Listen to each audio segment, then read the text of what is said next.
Won't you come and meet me at the movies? Won't you come and watch a flick with me?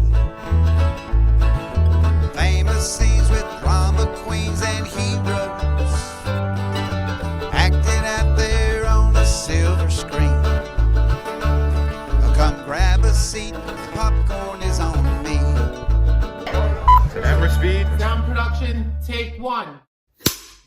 Hello and welcome to Meet Me at the Movies. Noel T manning the second here. Each year, the Arts and Faith Ecumenical Jury highlights 10 films that invite Christian audiences to engage in cinema, not just for entertainment, but for reflection, for challenge, and also for spiritual insight.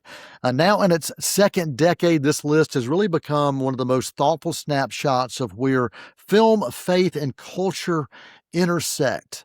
Ken Morefield, publisher, general manager of Arts and Faith, will be joining us today as we dive into this year's films. And the selections for this year includes everything from intimate drama to epic genre storytelling to grand landscapes of films and stories that are over 2 centuries old. But what they share in common is a deep concern for brokenness, for grace, and for what it means to be human and what it means to think about as Christian audiences. Joining me again is Ken Morefield, the publisher and general manager of Arts and Faith. So let's dive in to this year's films. Hey, Ken, it's always good to see you. So glad you could join us talking about the top 10 list on Arts and Faith, the Arts and Faith Ecumenical Jury. And I don't know that I can spell ecumenical, but I can say it. I can say it pretty well, I think. So it's good to see you back. Thanks for joining us. Thank you. It's a pleasure to meet me at the movies again.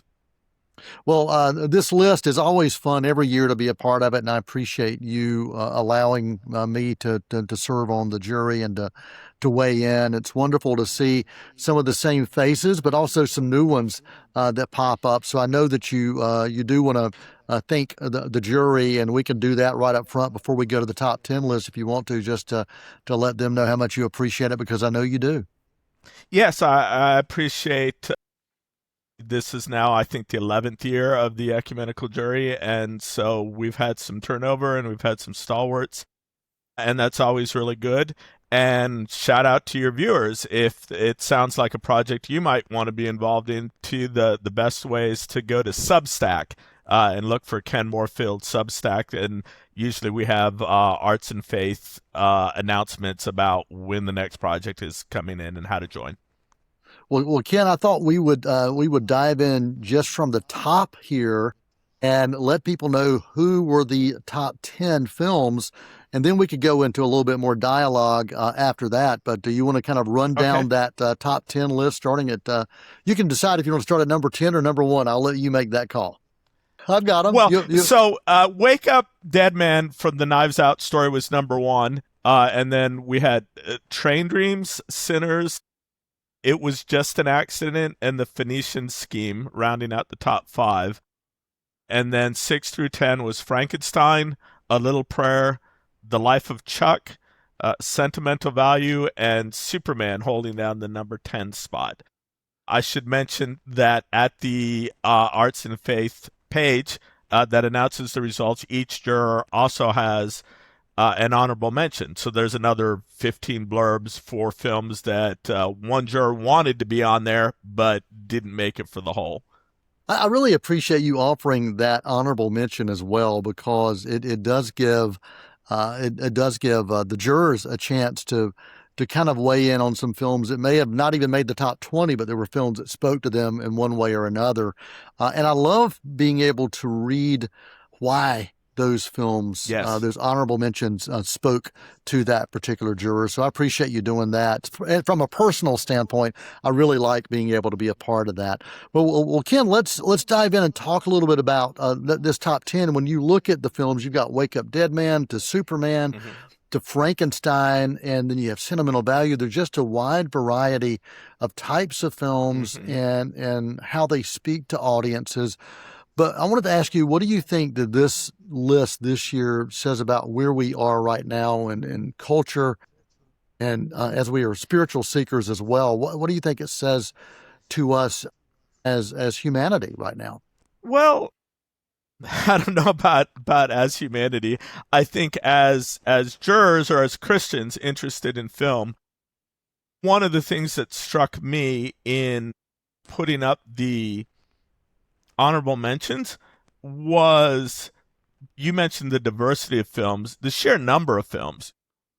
The honorable mention list is full of bangers that you could take the honorable mention list and switch it with the top 10 list and still have some really monster good films. And I wondered if that meant like this is a really good year for film, for Christian films. But I actually think maybe it means that Christian viewers are growing up a little bit and demonstrating an ability to see a spirituality or spiritual significance in a variety of different genres rather than just needing it to be overtly in your face at the beginning. I thought, for instance, your write-up of Thunderbolts, which was an honorable mention, was not necessarily a film that people would immediately gravitate towards, but you made some excellent points and said, like, yeah, this is something that Christians, it's not a matter of the content of the film being available. It's more like a Christian with the right mindset can benefit or derive from a wider array of films than ever before. That's something that I've always appreciated about thinking about this list and thinking about how films speak to us, for those of us who consider ourselves Christian. And I think that there is always something out there, honestly, in quite a few films that we would never think of from a Christian audience standpoint. As Christians, there are things that can speak to us and say things to us. When I think about some of the films on this year's list, some of the films like Sinners, Little Prayer, Life of Chuck, Wake Up Dead Man, some of these deal with brokenness, even the honorable mentions as well, regret, longing for redemption. Mm-hmm. Why do you think that these films rose so much to the surface and were so strong this year? Or do you think that's something that happens every year? I think a good list is going to be, well, like a good movie, is going to be both timeless and timely. We're going to resonate with themes that are timeless, but we live in moments of time. But it's just the fact that we live in very polarized, divisive times where people are scared, people are angry, people are worried, about the future. And I think that we find both a reply to that in aspirational films like Superman that suggest we can meet the challenge and overcome it, whatever external challenges there are, without losing our decency, but also find hope and faith in movies like maybe Life of Chuck or Wake Up Dead Man, which says maybe somehow meaning won't just always be in winning, but in the way that we deal with the end or the ends or the situations that we're in.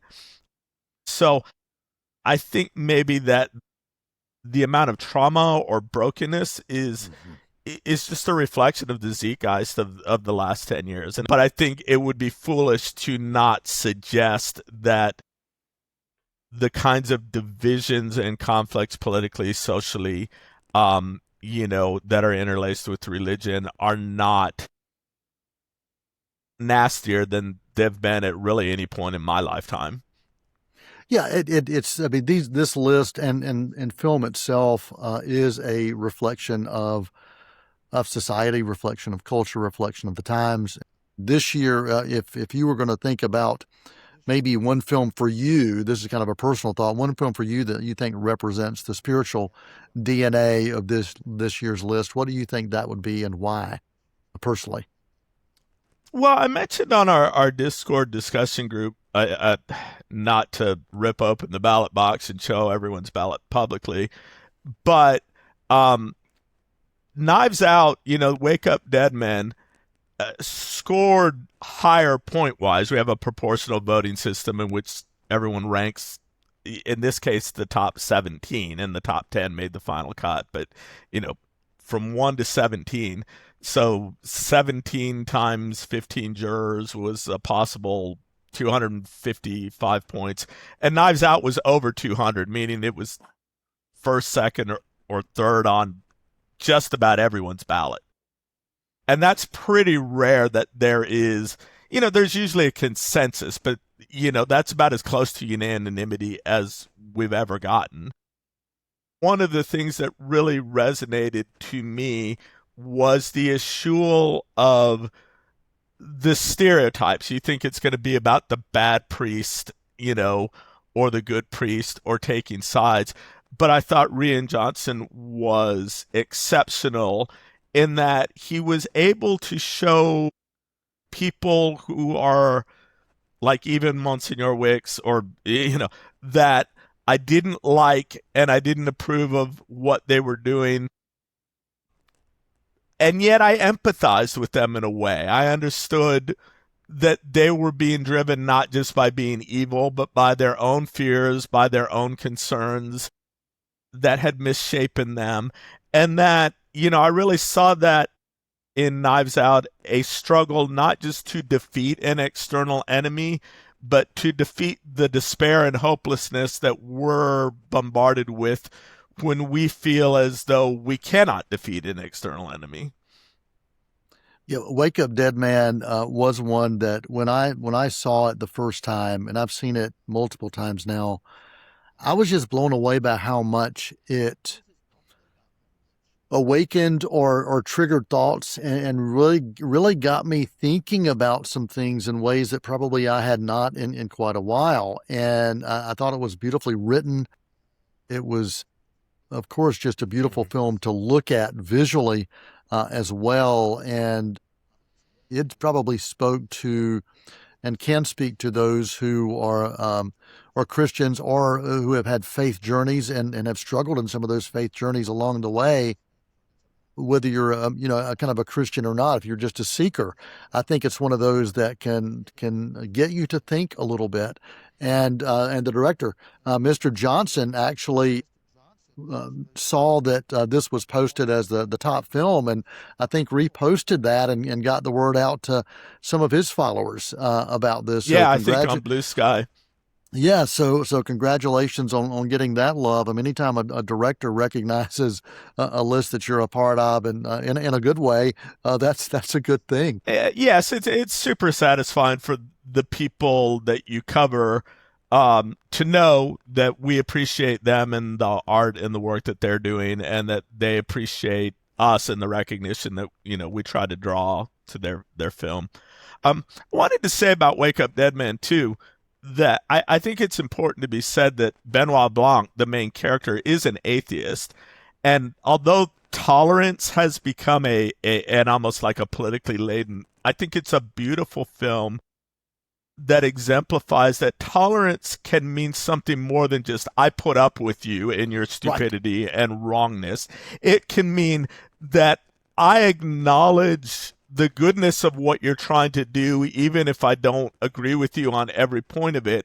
And I may even support you in your work that is not my work and is different from my work. And without giving away spoilers, I thought the end of the film was very beautiful and resonated with a lot of voters in terms of saying, like, we don't always have to agree about every, with the people that we work with, to support the work that they're doing if the work that they're doing is consistent with our values and the outcomes that we're trying to support.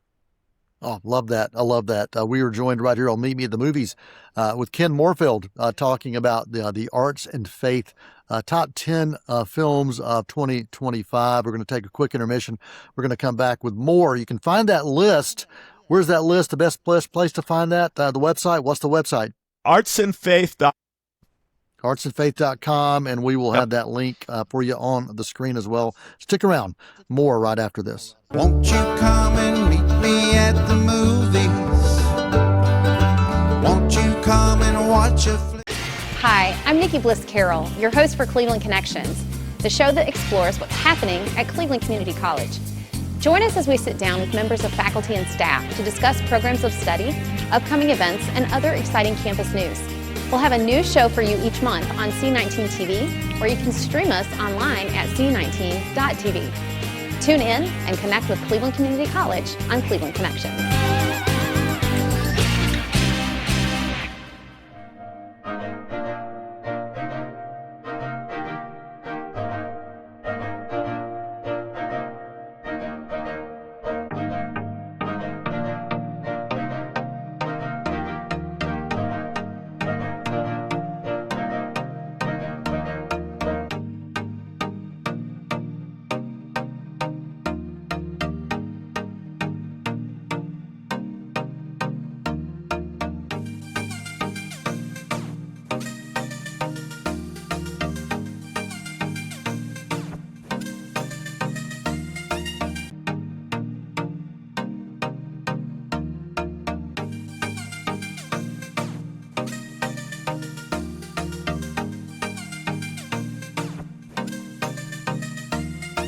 Won't you come and meet me at the movies? Won't you come and watch a flick? Hello and welcome back to Meet Me at the Movies. We are diving into the Arts and Faith top films of 2025 with Ken Morefield, the man behind the mission right here with Arts and Faith. And thankful to be a part of the jury and thankful that Ken takes the time to spend with us to talk a little bit about the list, some of the films, and also what it says too, and about Christianity. So Ken, when you look at this list, do you think it actually can change what Christians may choose to watch, or does it mostly give a language to films that are there that maybe Christians can think about and explore in different ways? Well, that's the golden question, isn't it? I think when I started the list, the hope was more like this will expand what Christians will watch. I think that one of the jurors on the Discord discussion made a fairly simple but important point while we were discussing, the criteria of, well, would you recommend this to a Christian audience? Of not all Christian audiences are the same, So when we said, would you recommend this film to a Christian audience? He would be like, some Christian audiences. There are going to be some Christian audiences, and I know a few of them that are like, I don't want to watch anything but G-rated movies or pure flicks or something that is politically that I agree with, socially that I agree with. I think that the diversity of the list suggests to me that the pool of Christians who are willing to watch more is growing. And I think in that sense, this is less about getting films that maybe the audience hadn't heard about, and saying, watch this because you wouldn't watch it. And a little bit more about recognizing, you're already primed for wanting something a little bit more than just, the average Christian genre film. And here are some titles that maybe based on that, that we've found beneficial and that we think you'll find beneficial as well. So I don't know that it's meant to be a persuasive list so much as recommendations for people who are already, in that mindset. So Ken, you are a professor, and you have been, how long have you been a professor now? Oh, man, my first year of full-time teaching, undergraduate teaching, was 1998. So Wow, okay. Closing in on 30 years. Okay, all right. So if you had a chance, if someone asked you, if they said, Ken, we'd love for you to come and lead a small group session, or maybe, come to our church and talk about this top 10 list as maybe a conversation starter, what film do you think on this list would allow you to get some rich and honest dialogue with a small group that they consider themselves Christian. And I know we said Christian can mean a lot of different things to a lot of people, but for you, if you're asked to do that, what would you start with? Well, honestly, it would depend on my understanding of the nature of the group, the group that was asking me. Yeah.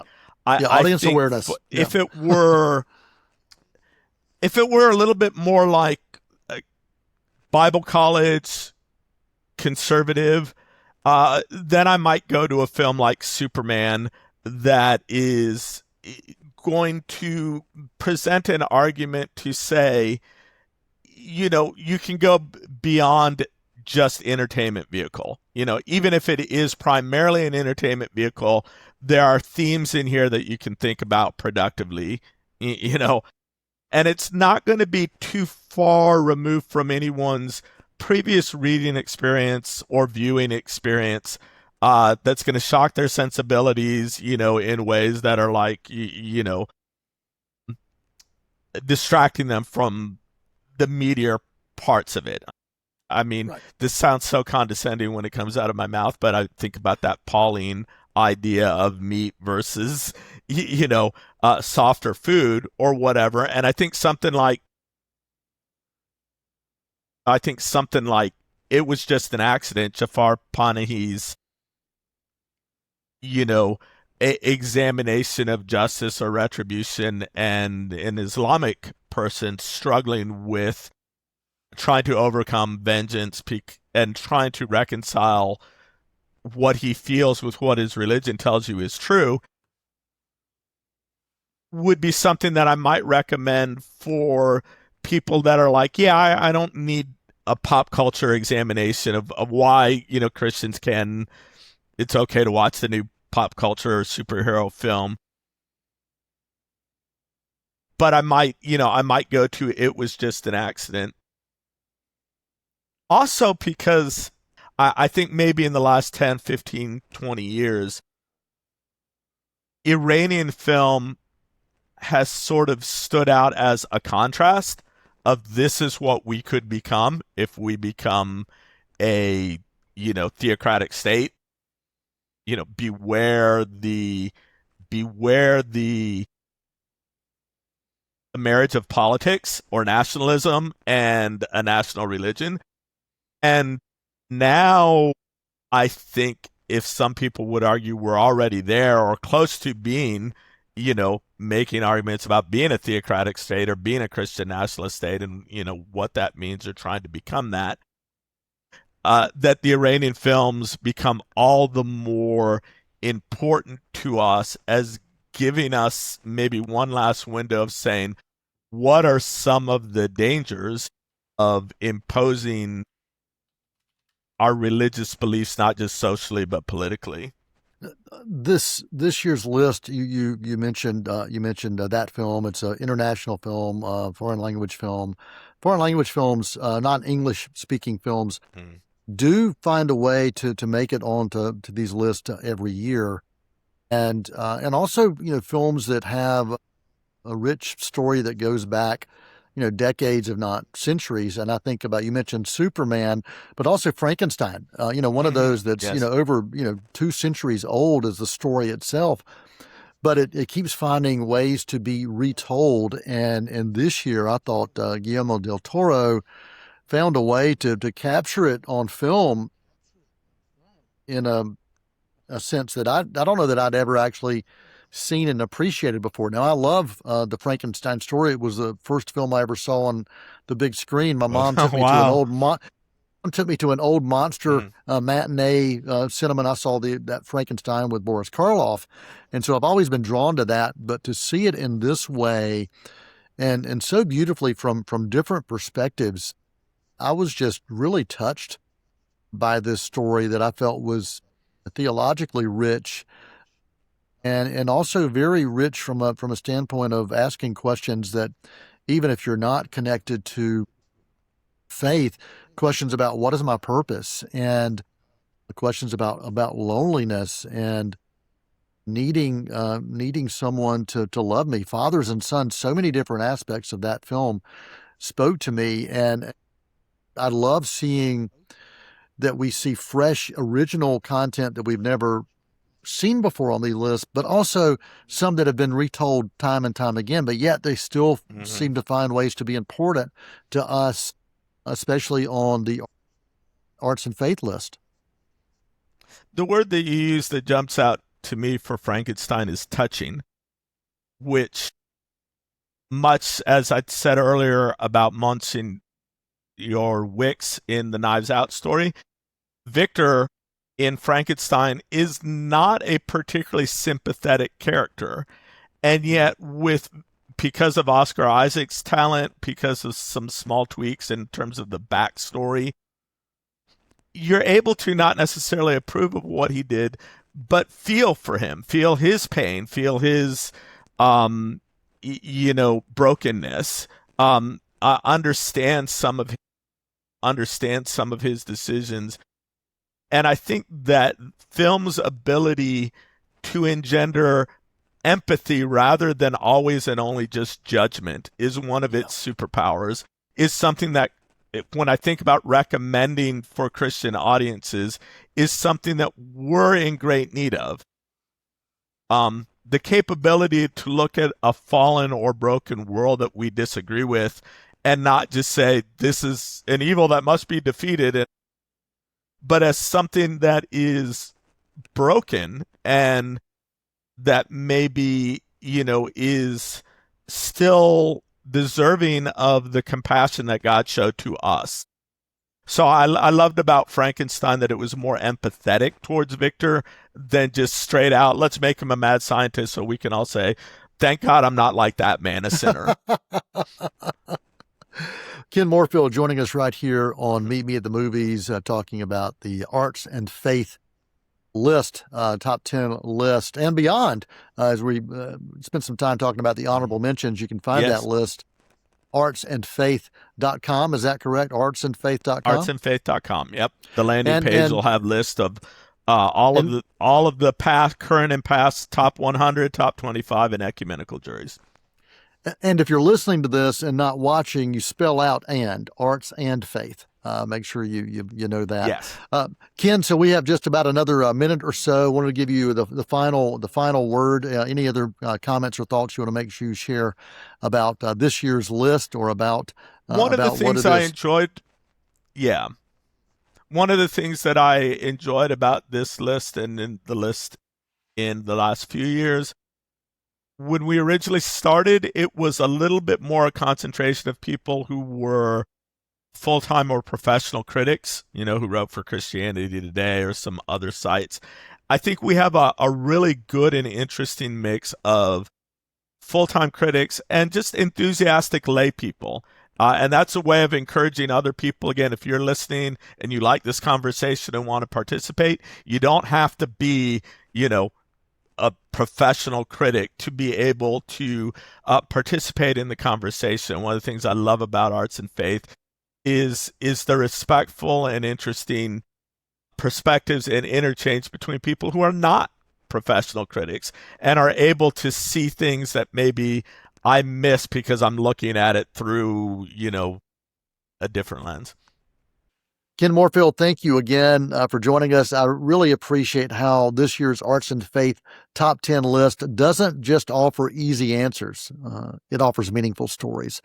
Stories about broken people, about searching hearts, and about the hope that connection and grace are still possible no matter where life may take us. If you want to explore that full list, including the jurors' reflections and honorable mentions, check them out, artsandfaith.com. For Meet Me at the Movies, I'm Noel T. Manning II, and for this week, that's a wrap. See you will gladly fill you in. We'll tell about the happy and the sad ones. We'll talk about the good ones and the bad ones. Many films to view till we meet again.